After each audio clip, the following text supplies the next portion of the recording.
Hello and welcome to another fly tying session with your host Scott. In this session we're going to be tying a fly known as the F fly.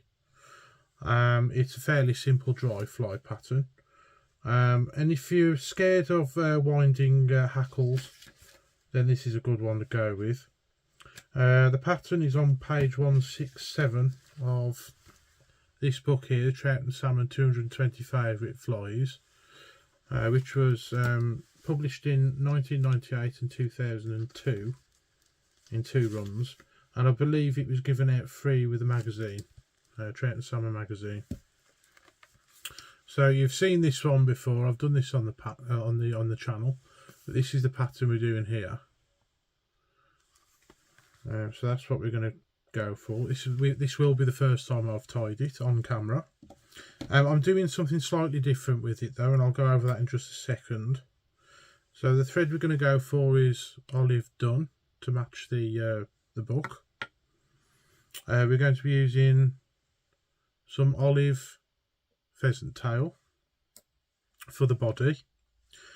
I'm going to add a rib to the fly, but it's going to be an invisible rib just to protect the body a little bit, and I'm going to be using this clear nylon. It's basically an invisible tying thread, but it's very similar to monofilament, so if you've got any monofilament you could use that, as long as it's extremely fine. I'd say it's probably 2 or 3 pound breaking strain at most, maybe even lighter.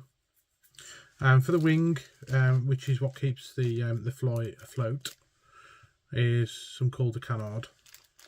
This is a bulk pack. I have managed to harvest my own. I've got some from a Canada goose behind me actually. I won't go into details, I got hold of that. Anyway, right, so we're going to start at the eye, and I'll probably stop about there. And I'm going to tie in my rib.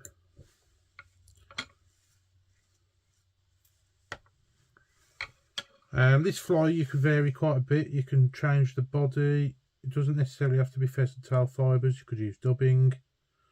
Loads of different colours you can do.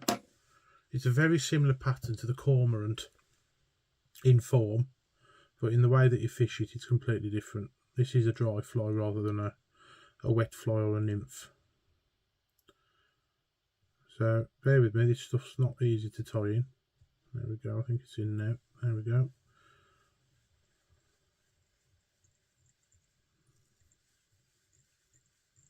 It's a very good general imitation of pretty much everything that lives in the water, insect wise. So it's one of those patterns.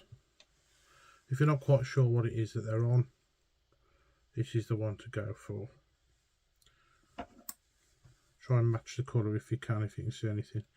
So I'm going to get about half a dozen pheasant tail fibres. I'm going to make sure all the points are lined up.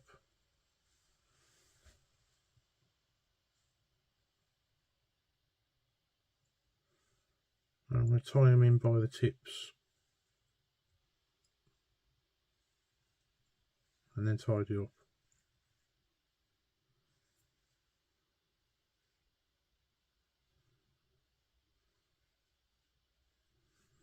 I'll trim that one out of the way. I wasn't playing that one.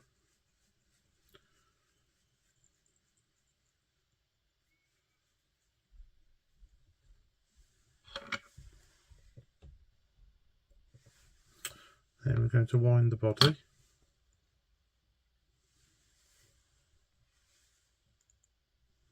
Like you would any pheasant tail nymph.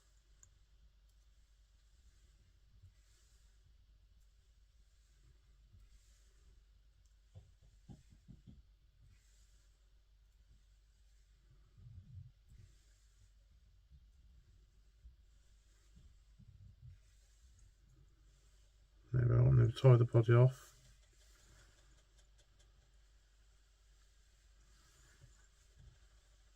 As far as I know, like I say, it's the first time I've tied it, so that looks quite good in my opinion.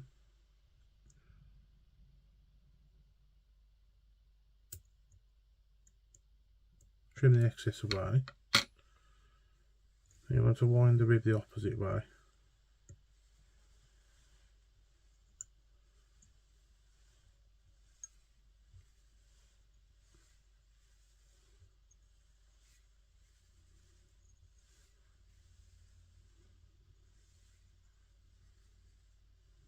That's just to protect the body.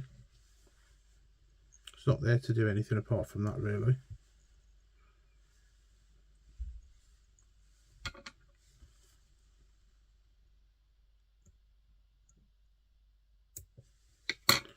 Trim that off.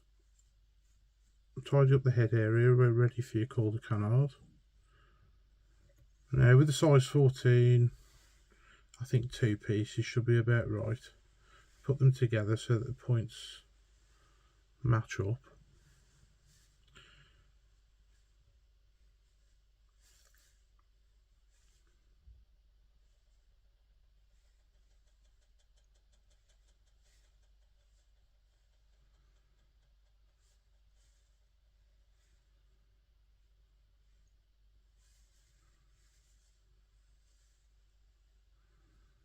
And then you want to tie it in so that it comes to the bend of the hook.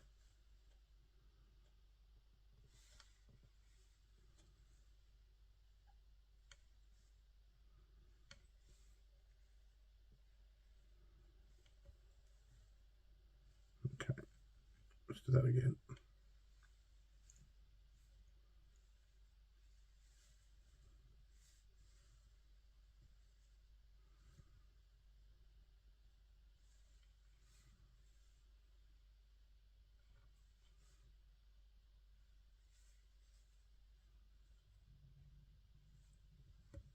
That's better.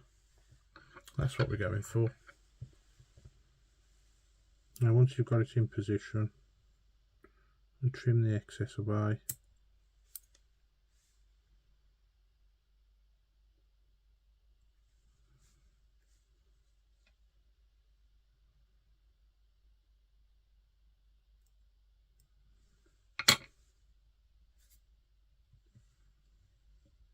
Go to the eye and then start forming your head.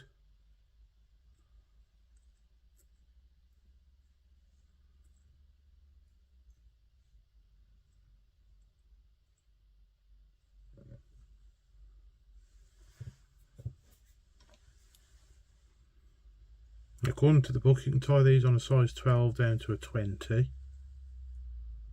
I think in the smaller sizes you're probably only going to need 1 feather of Cul de Canard. Whip finish.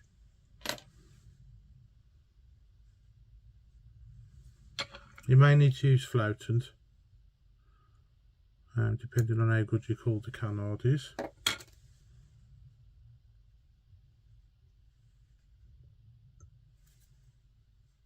And that's got it.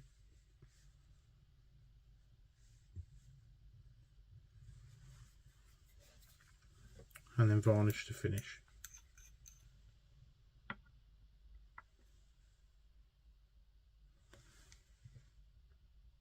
So if you're not very good at winding hackles but you want to tie your own dry flies, this is a really good pattern to go with.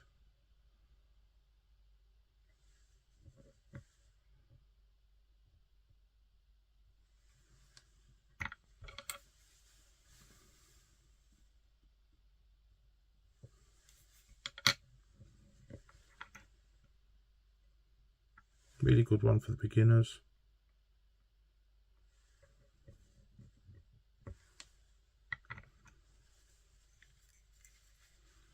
And there we are. That's the F fly. Thank you all very much for watching. Please like, share and subscribe. And I'll catch you guys in the next one. Bye bye for now.